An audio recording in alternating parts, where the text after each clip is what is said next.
Good afternoon, everyone. Thank you so much for joining the webinar today on the fiscal year 2018 Justice Reinvestment Initiative, funding opportunities for state, local, and tribal agencies and TTA providers. We've placed all of our phone lines on mute, and if you have any questions for us, please type it in the Q&A box on the right-hand side of your screen. And we want to note that today's webinar will be recorded. So without further ado, I will hand over to Heather Tubman-Carbone. Thank you. Good afternoon, everyone, and thank you again for joining us today for this fiscal year 2018 Justice Reinvestment Initiative Funding Opportunities webinar. During this webinar, you're going to hear about opportunities for state, local, and tribal jurisdictions, as well as funding for training and technical assistance providers to support those efforts. Today's webinar is hosted by BJA's National Training and Technical Assistance Center. Thank you, NTAC, for your partnership. I'm Heather Tubman-Carbone from BJA, and I'm joined by my colleague, Rachel Brushett. Together, we manage the Justice Reinvestment Initiative. Today, we'll start with a quick overview of the Justice Reinvestment Initiative, which you'll hear us refer to as JRI, and then we'll talk about this year's funding opportunities. We'll get into each solicitation individually, and we will cover the purpose, objectives, and deliverables, and then we'll talk a bit about the application process, specifically the review criteria. Rachel will get us started. Thank you, Heather. Welcome, everyone, again. As you're likely aware, BJA's goal in the field is to provide leadership and services in grant administration and criminal justice policy development to support local, state, and tribal governments' strategies to achieve safer communities. For fiscal year 18, Congress appropriated $25 million to assist jurisdictions in implementing data-driven strategies to improve public safety. One such strategy is the Justice Reinvestment Initiative, also known as JRI. JRI is an intensive data-driven approach that helps state, local, and tribal justice stakeholders identify the drivers of crime and understand how they use resources to address those issues. The resulting information allows stakeholders to improve their capacities to prevent and respond to crime by knowing how best to reallocate their resources into high-performing crime and recidivism-reducing efforts.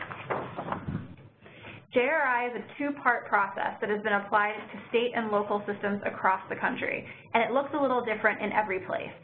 So while the actual engagement is customized to the unique situation and needs of a jurisdiction, the core components of the process are the same. The first phase is research and development. During this phase, a work group is assembled, data analysis is conducted, stakeholders are engaged, and policy and practice responses are identified and proposed. The second phase, implementation, follows either changes in administrative policy or legislation. In this phase, policies are implemented and the impact of those enacted policies are monitored. In phase one, stakeholders analyze large data, requiring this to be a data-driven process. This slide here shows the range of individualized policy and practice changes that have been enacted in states using the JRI process since 2007. This is not an exhaustive list. Policy and practice changes have occurred across states, changing the ways in which they view the business of criminal justice.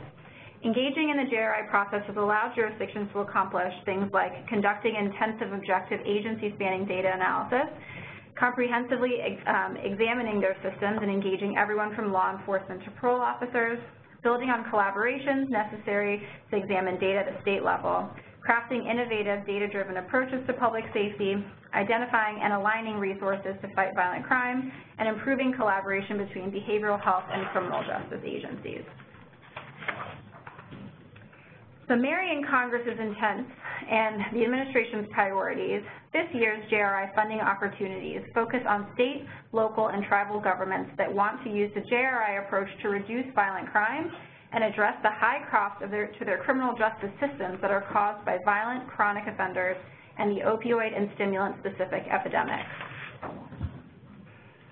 FY 2018 funding opportunities will help states and localities and tribes respond to local upticks in violent crime, opioid epidemics, and other jurisdiction-specific problems as identified through in-depth data analysis. BJA is supporting 2 solicitations this year. The first is the site-based awards and tool development, and the second is the supporting training and technical assistance. One program, Solicitation 1, invite sites to apply directly for financial assistance, and the second, solicitation 2, is again to support that work. The links to each solicitation are here on the page. Applications for both solicitations are due on Monday, January 7th. The solicitation itself includes detailed instructions about the application process and requirements, as well as contact information should you have technical issues with your application. So we're going to talk first about the first solicitation, which is the Site-Based Awards and Tool Development. The official name is JRI, Reducing Violent Crime by Improving Justice System Performance. This solicitation is a vehicle for criminal justice agencies and systems to improve business management and operations process in order to address complex factors that drive crime and use criminal justice resources. This is a new competitive solicitation in the JRI portfolio, and it seeks applications directly from state, local, and tribal governments that want to use the JRI approach to develop, implement, and test innovative and research-based responses to crime drivers. Examples of high-cost drivers include opioid and substance abuse, high system utilization by people with significant mental illnesses, repeat violent offenders, or lack of information sharing or technology integration within the criminal justice system. By collaboratively identifying the root causes, implications, and solutions of these problems, agencies can better prioritize their resources and improve the management of offenders returning to or residing in the communities who are most likely to commit new or violent offenses. So through this solicitation, BJA seeks applicants in 2 categories. Both have specific objectives and deliverables that are described under their respective category headings here. Think of Category 1 as applying the JRI approach to a specific problem rather than a system-wide approach, and think of Category 2 as developing tools to support JRI efforts. Applicants should use existing data to explain the problem they wish to address, and proposed solutions should be evidence-based. Across both categories, BJA anticipates making approximately 6 awards of up to $1.25 million each. Awards will be 36 months long and should begin in April 2019. Eligible applicants for both Category 1 and Category 2 include states, localities, and federally recognized Indian tribes. And it's also worth noting that in Category 2, private and nonprofit organizations, colleges and universities with national scope expertise are also eligible to apply for Category 2. So looking more into this first category here, just to give you some additional information, as stated, this category seeks applicants to address persistent and emerging public safety problems and or to remove impediments to directly addressing them. So applicants should review the entire criminal justice system spectrum from event to reentry to identify opportunities for improvement that will align with holding violent offenders accountable, addressing the opioid epidemic, supporting law enforcement, and supporting victims of crime. For example, tribal communities are often impacted in many ways by the opioid epidemic, which is straining resources. This funding opportunity would allow a tribal community to develop a plan to not only treat the abuse, but improve the functioning of the tribal justice system by developing diversion and other effective community-based responses to address opioid abuse. Any cost saved or averted by decreasing reliance on jail could be reinvested in front-end treatment or wellness programs, thereby decreasing crime and reducing recidivism. So BJA will make awards for sites to pursue the following 4 objectives. The first is engage stakeholders across the justice system to diagnose and develop coordinated responses, test, establish, or expand innovative ideas and evidence-based strategies to prevent and respond to crime, use data and technology to focus resources on the problems, people, and places associated with concentrations of crime and cost drivers, foster effective and consistent collaboration with justice system agencies to improve strategic and tactical system operations. This slide here provides a couple of examples in each of those categories. I'm not going to walk through all of them now for the sake of time, but you will be receiving these slides after the presentation for additional information. But just to give you one example, in this first category, engage stakeholders across the justice system to diagnose and develop coordinated responses. Examples might be including data collection and training about victimization, trauma, and related needs, or develop policies and procedures to maximize benefits and reduce the collateral effects of violence. And as you'll see, there are examples in the other boxes as well.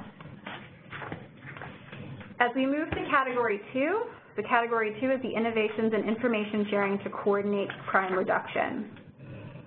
In Category 2, BJA seeks applications to develop and test innovative and responsible tools to facilitate information sharing and coordinate community corrections, law enforcement, prosecutors, and other system stakeholders to improve identification of and responses to violent crimes. This could later be applied to a justice reinvestment process. So applicants should propose ethical approaches to remove offender anonymity, addressing how and when offenders come into contact with most parts of the criminal justice system and across jurisdictions. And all of this is to the end of making the most efficient use of resources and holding offenders accountable. BJA will make awards to pursue the following objectives. So the overarching goal here is to break down information sharing silos and challenge current practices that may impede a community's violent crime reduction strategy. These two central objectives are developing a comprehensive and integrated data sharing and notification systems about violent offenders moving into, between, and being released into communities. The second component is build data analysis capacity and improve justice system partners' abilities to produce a cross-system analysis that provides a better understanding of the contributions of pretrial, probation, parole, reentry, and other services to crime trends. Like in the previous section, we have a couple of examples here based on the various objectives. So looking quickly at the develop comprehensive integrated data sharing and system notifications about violent offenders moving into, between, and released from communities. Examples might be design a model of cooperation between all user agencies and automate data sharing between agencies. Develop or improve offender-specific information sharing protocols to ensure that agencies receive intelligence to properly manage high-risk offenders through detention, reentry, and supervision. And the last piece might be develop training protocols and procedures for staff use of data sharing systems. There are two deliverables for Category 1 and Category 2, and the first is an action plan, which is composed of a problem analysis, program and research model, summary of strategies and intended outcomes, and a research base for the proposed strategies. You'll find more information about this in the solicitation on page 14 and in Appendix B. The final evaluation report is also due based on the program and research model, and that will occur at the closeout of the award. There is priority consideration for this award category, both in Category 1 and Category 2, and applicants may receive priority consideration in the review process by explaining how the problem area identified in the application could be better addressed through cooperation with federal immigration authorities, including compliance with the codes that are laid out in the text here. If an applicant chooses to seek this priority consideration, then you will need to explain specifically how these forms of cooperation will address the problem area identified and how the grant funds will achieve this end. There are also required certifications for applicants. If the applicant is a state or local government entity, in order to validly accept an award, the chief legal officer of that jurisdiction must properly execute, and the applicant must submit specific certifications relating to certain federal laws. You'll see that outlined in Appendices D through G in the application in further detail. So turning now to the application and the review criteria listed here. Upon submitting your application, applications will be judged against the review criteria. 15% will be for a statement of the problem, 40% for project design and implementation, 30% for capabilities and competencies, 5% for the plan to collect performance measure data and sustainability plans, and 10% for the budget. Key narrative elements to include in your application include a summary description of the problem to be addressed, a plan to implement operational solutions and strategies, noting specific data-driven, evidence-based, or innovative proposed activities to address this issue, description of prior efforts to correct the problem and the need for federal funds to support the proposed activities, a plan to document and evaluate the activities being undertaken and to assess the impact, and demonstration of the relevant agencies and stakeholders' commitment to the proposed activities.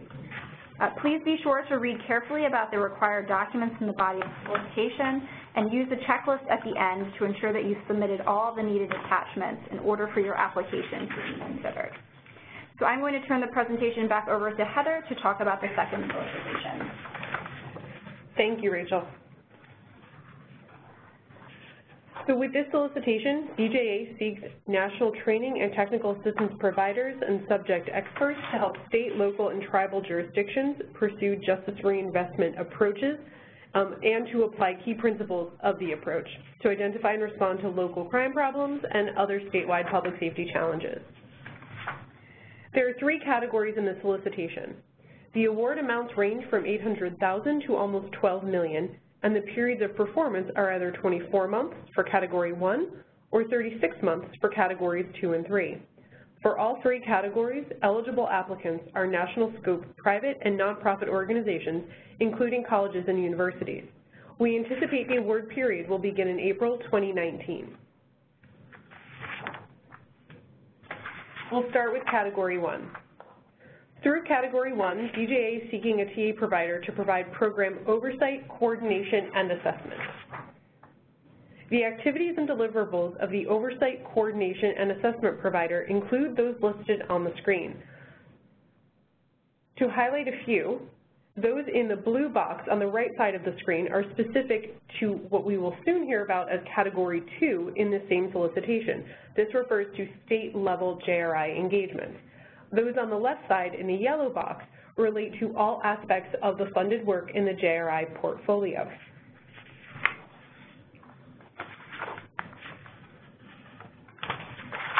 Moving into Category 2, this category supports the work most closely associated with or well known about JRI.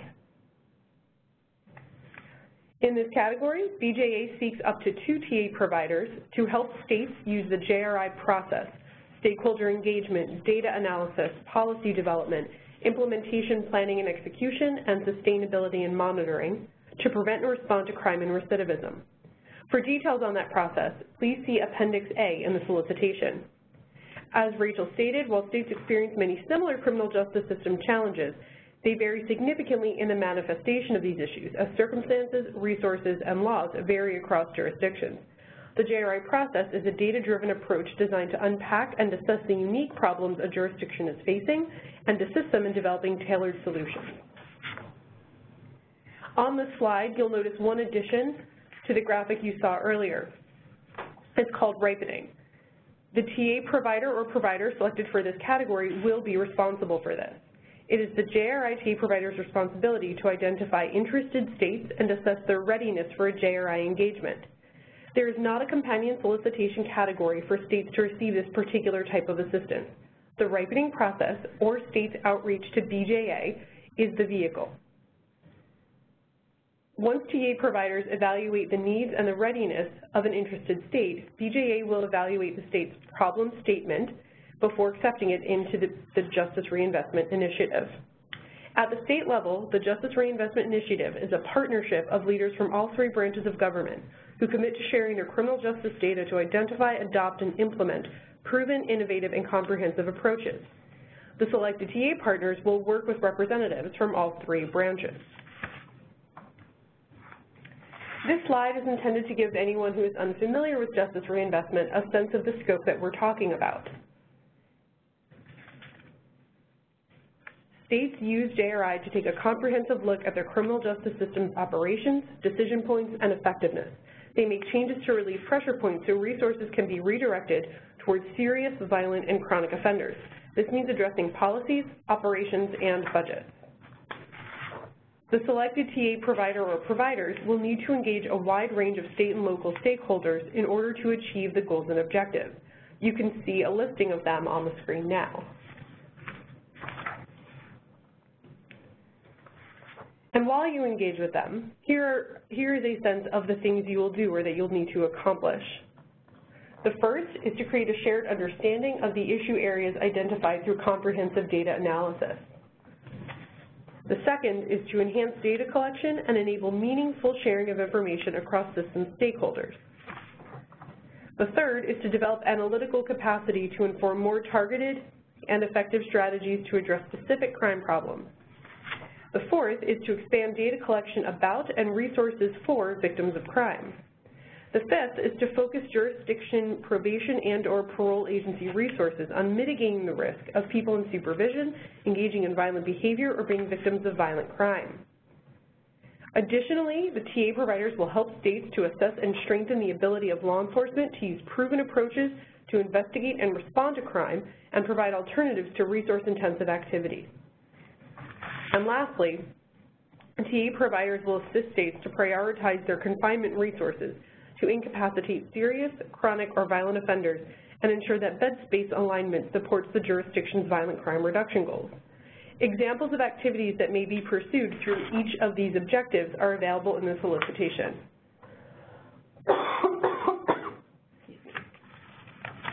And last but not least, Category 3.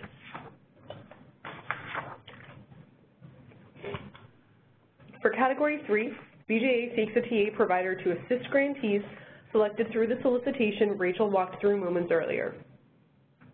Under that solicitation, approximately 6 state, local, or tribal grantees will address public safety challenges.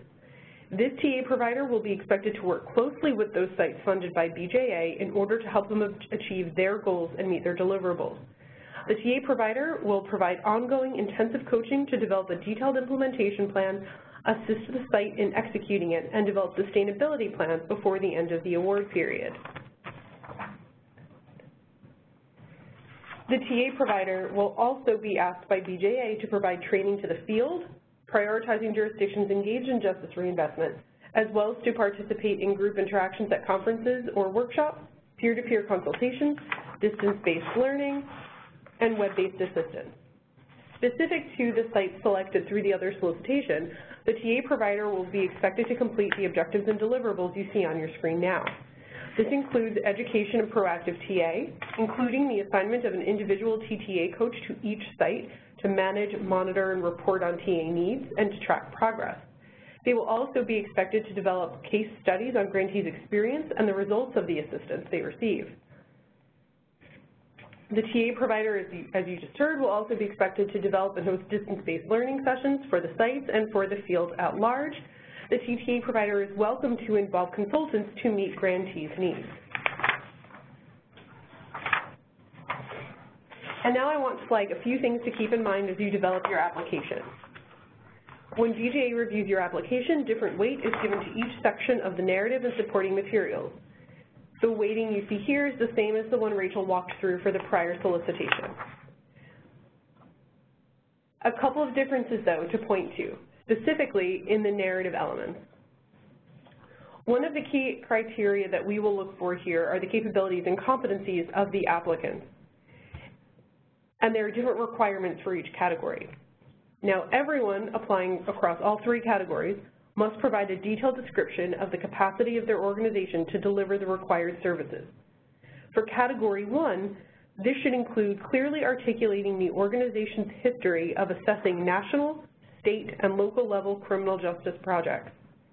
For Category 2, this includes clearly articulating the organization's history leading national scope and state-level criminal justice data analysis, policy recommendation, and implementation projects.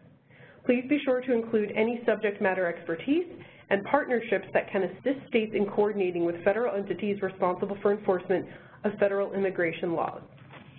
Please note we ask to include that if it will be a focus of your work. It is not a requirement. For Category 3, please clearly articulate the organization's history as well, leading data analysis and implementation projects. Please specifically note tribal involvement or expertise working with tribal agencies. Lastly, all applicants should discuss the staffing resources. There will be a range of grantee types under the other solicitation, and then there will be a range of states included for the work under Category 2. How will you bring them the needed range of expertise? Will you use permanent full-time staff? Will you propose consultants? Please let us know what that plan looks like. And then for Category 2 only, please describe your organization's ability to or experience with managing pass-through funding with appropriate accountability. In Category 2, the TTA provider will be responsible to pass through what we refer to as subaward dollars to participant states to help seed their implementation efforts. And lastly, all applicants should include position titles and resumes of key project staff and work product examples. These will contribute to the assignment of points related to this criterion. And lastly, just some more information that may be useful. We have developed 2 documents about these solicitations. One is an overview of the funding opportunities, and the other provides use examples, that is, strategies and activities you may propose to undertake through this program. Links to both were in the webinar announcement. They're also available on BJA's publications page at www.bja.gov/publications.aspx. They are the 2nd and 3rd in the listing at the moment, but you can always search JRI on the page to find them. Please pay close attention to this slide. It's an important one. On the left side of the slide, grants.gov is where you will submit your application. On the right side of the slide is information for the National Criminal Justice Reference Service. Any substantive questions you have about either of these solicitations should be directed to the National Criminal Justice Reference Service. They will coordinate with us here at BJA to both get you answers and then also to share those answers back out with the field so everyone has access to the same information. We have just a few minutes for questions at this time, but again, please note any substantive questions. We will likely have to direct you to the National Criminal Justice Reference Service. If you have any questions at this time, please type them in the Q&A box. Hi, everyone. So we do have a few more minutes to have Heather and Rachel answer a few questions. As she mentioned before, if we might run out of time, so please refer to the slide on slide 48 if you have any specific questions if we don't get to yours. So the first question we do have sent in here is a question regarding to Category 1, and the question is, we will highlight the high cost driver that is present in the jurisdiction. Do we also need to propose specific solutions, or will we be able to figure out possible solutions, innovative approaches through the action research of the project? That is a fantastic question. Thank you for asking. I think this is one of the things everyone has to struggle with as you put together an application. So one, yes, you will need to propose specific solutions. However, we understand there may be a little gray around the margins because we absolutely encourage the action research approach and appreciate that once you receive an award, you'll have more resources and greater time to fully unpack the problem. However, because it is a competitive process, I strongly recommend that you are as specific as you can be in talking about solutions. Some things you might include are talking about what you have done previously to address the problem, whether and how that has worked, and other things you're looking to explore. Now, to be clear, in order to complete the budget requirement for the proposal, you'll have to be pretty concrete. But again, if things change upon receipt of the award as you unpack the problem further, there are conversations and avenues we can pursue at that time. But the general approach to solving the problem and the problem you are trying to solve must be stated clearly in the application and cannot change over the life of the grant award. All right. Thank you, Heather. We now invite everyone to go ahead and feel free to send in your questions in the Q&A box.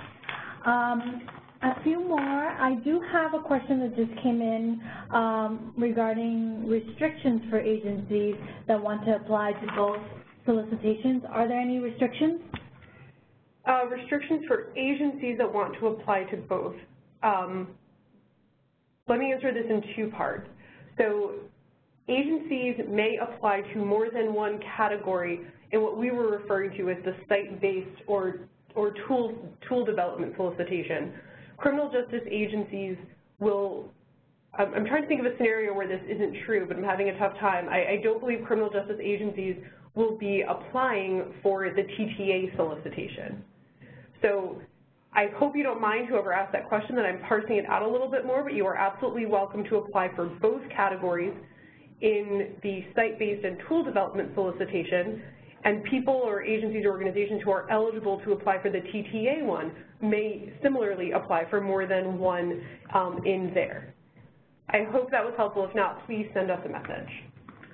I have another question is, can an organization submit more than one category application within a solicitation? Yes, they can. Same answer. Okay. All right, I still have a few more minutes, and we'll stand by to see if you all have any more questions. Again, please use the Q&A and chat functions on the WebEx and submit your questions, and we'll do our best to answer them. While we're waiting for some more questions to come in, I'd like to provide a little bit more information about those certifications that Rachel mentioned earlier. I'm going to do this in a Q&A style format just so that we can be as clear as possible. So with what we call the site-based and tool development solicitation, that's the one titled JRI, Reducing Violent Crime, you'll recall that there's a requirement to submit certain certifications in order to receive an award. A question you may have as you dig further into this is about how this applies to the jurisdictions where you work in and or how it applies to any subrecipients. Now, if let's say a nonprofit or a private corporation were applying for Category 2 in a JRI Reducing Violent Crime solicitation, these certifications would not apply to you, nor would they apply to the jurisdiction where you are planning to do the work. However, if you are planning to pass through via a subaward any dollars to that jurisdiction, the jurisdiction will then need to submit those certifications. Similarly, if a state is submitting an application and wishes to pass through funds to a local or county government, they will need to submit the certifications on behalf of both agencies. The certification requirement attaches when funds are passed through. Any other questions? So we still have the line open for a few more questions. As I had mentioned before, please use the Q&A box and the chat functions on WebEx to go ahead and submit your questions. Rachel and Heather are still happy to stay on the line, and we'll give it a minute or two for you all to type in your questions.